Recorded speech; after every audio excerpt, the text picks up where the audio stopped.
La palabra el asambleísta Franklin Samaniego.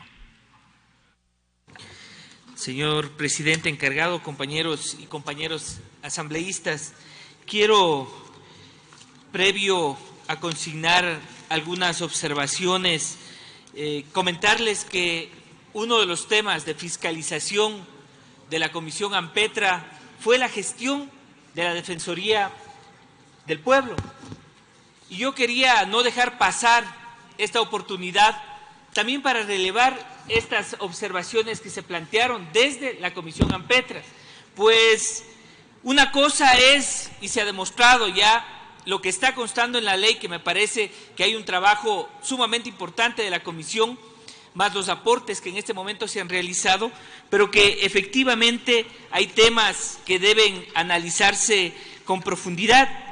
Y cuando requeríamos información al Defensor del Pueblo en relación al cumplimiento de sus competencias, las mismas establecidas en la Constitución de la República, había algunos elementos que sí quedaron flotando y que efectivamente deben tomarse en cuenta y relevarse en el trabajo que está haciendo la Comisión. Y el artículo 215 de la Constitución establece en forma expresa 4 ejes de acción de la Defensoría. La primera, el patrocinio de oficio o a petición de parte de las acciones de protección, habeas corpus, acceso a la información pública, habeas data, cumplimiento, acción ciudadana y los reclamos por mala calidad o indebida prestación de servicios públicos y privados.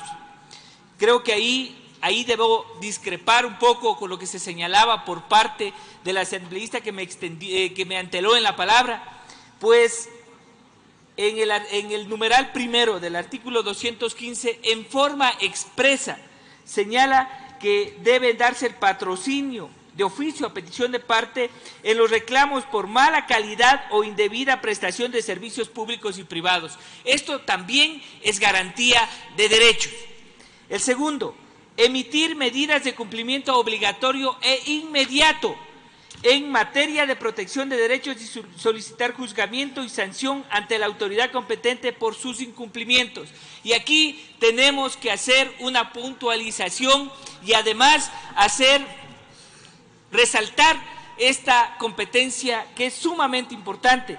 Emitir medidas de cumplimiento obligatorio e inmediato.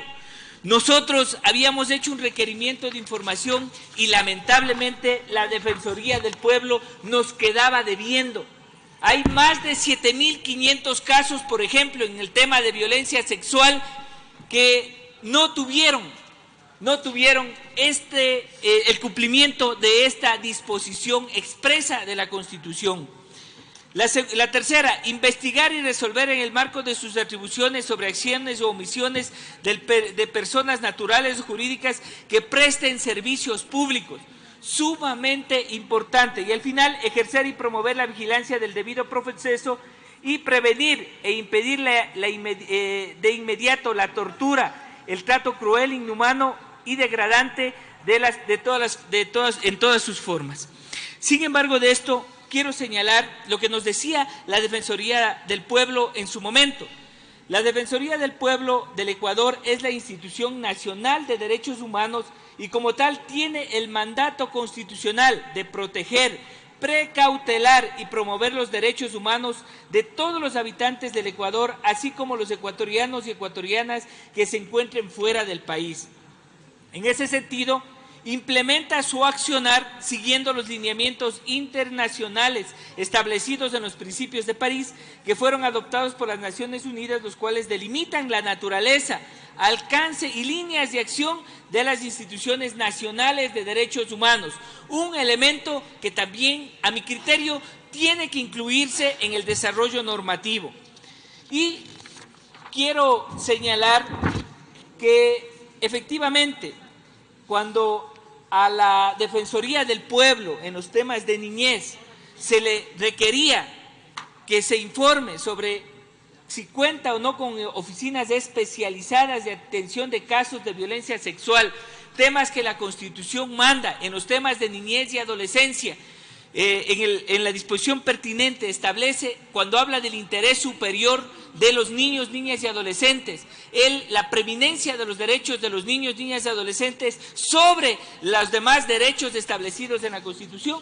Y señalaba lo siguiente: la Defensoría, si bien no cuenta con una oficina especializada de atención de casos de violencia sexual, no obstante, a través de la Dirección Nacional de Atención de Patrocinio y Libertades, conoce casos concretos de vulneración de derechos de niñas, y hace un señalamiento en forma escueta de algunos casos de conocimiento de la Defensoría que efectivamente no tienen que ver o no tienen relación con los 7.500 casos que ha evidenciado por lo menos en el tema de la Comisión AMPETRA. En ese sentido, me parece importante que también en esta ley rescatemos el tema de la especialidad y la especificidad en el tema de los derechos de niños, niñas y adolescentes.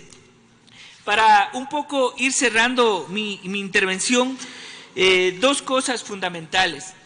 Es importante, como señalo, que en esta norma se tomen en cuenta las 10 recomendaciones que la Comisión AMPETRA realizó a la Defensoría del Pueblo. Entre esas, el tema de cumplir con lo establecido en los informes periódicos quinto y sexto combinados del Ecuador realizados por la Convención sobre los Derechos del Niño, que en su artículo 12, literal A y B textualmente señalan: vigilancia independiente. 12.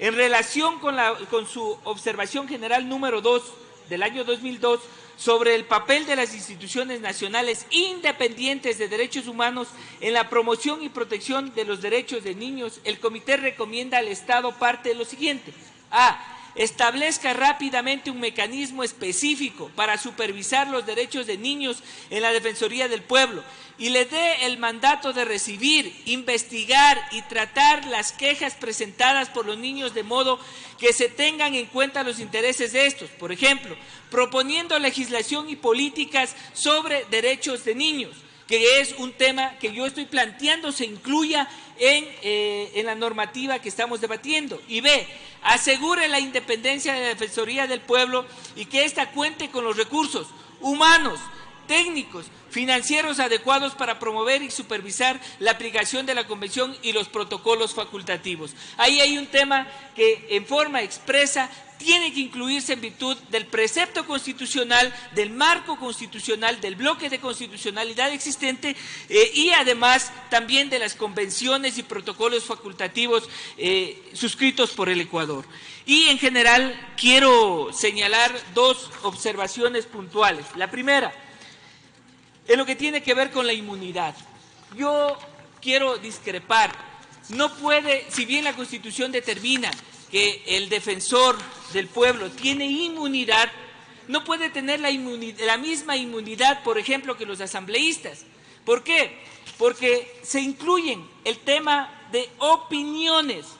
Las opiniones, no sé si el defensor va a hacer opiniones como lo hacemos los asambleístas, opiniones en general, opiniones políticas sobre los temas.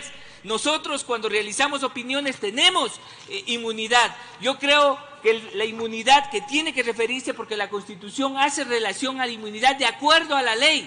No puede ser la misma inmunidad que tenemos los asambleístas para ejercer nuestra actividad. Y ahí creo que debe circunscribirse la inmunidad a las decisiones y a los actos que realice en el ejercicio de sus funciones, no de sus opiniones. Repito, el defensor no hace, expide o no emana opiniones como por ejemplo lo hacemos los asambleístas. Y la segunda cuestión, que también me parece puntual, en el artículo 15 del mismo proyecto se establece cómo se encarga al vicedefensor y defensor. Y ahí hay un problema. No sé qué es lo que estamos tratando también de legalizar. Hoy el Consejo de Participación Ciudadana y Control Social ha hecho un encargo. Hoy se está planteando que en el caso de cesación definitiva del defensor, sea el Consejo de Participación Ciudadana el que designe a una persona para que ocupe ese cargo. ¿Y qué pasa con el vicedefensor o la vicedefensora? Creo personalmente que el vicedefensor y la vicedefensora, mientras no se elija al defensor titular en cualquiera de los casos debería asumir la defensoría y la autoridad competente, en este caso el Consejo de Participación, iniciar los procesos que correspondan para la designación del defensor titular. Esos son los dos elementos en general que he querido plantear y en particular lo que tiene que ver con el cumplimiento de las recomendaciones de la Convención de los Derechos del Niño. Muchísimas gracias, señor presidente, señoras y señores asambleístas.